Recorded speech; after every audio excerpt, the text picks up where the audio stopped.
अस्सलाम वालेकुम। ईरान के आयतुल्लाह ख़मीनी जी की शहादत हुई, उसके ऊपर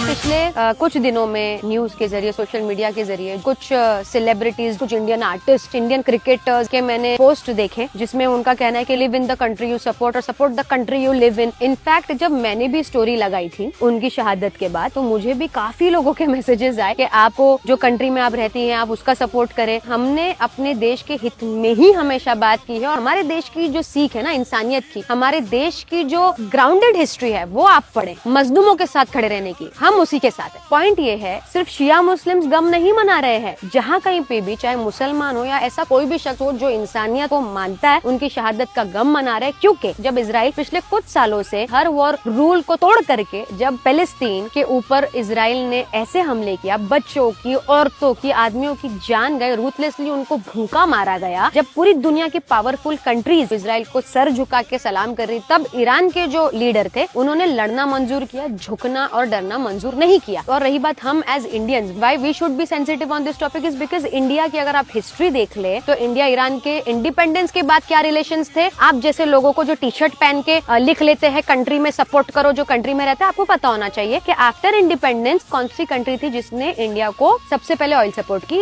it was Iran. India is known for always standing up with humanity. तो एज इंडियंस हमको इंसानियत के साथ खड़ा होना चाहिए और जहाँ कहीं पर भी गलत हो रहा है उसको आवाज उठानी चाहिए, चाहे इंडिया में गलत हो रहा है या दुनिया के कोई भी कोने में गलत हो रहा हो। एंड हमारा, हम सबका जो ईरान के लीडर है उनको सल्यूट है कि he did not surrender and उन्होंने एक शेरों वाली शहादत उन्होंने चुनी, ना कि डरने वाली, ना कि चुप रहने वाली शहादत चुनी। ईरान के जो आयतुल्लाह ख़मीनी जी जिनकी शहादत हुई, उन सब की शहादत को हमारा सलाम और हम सबको उनके ऊपर गर्व है और हम सबको गर्व होना चाहिए।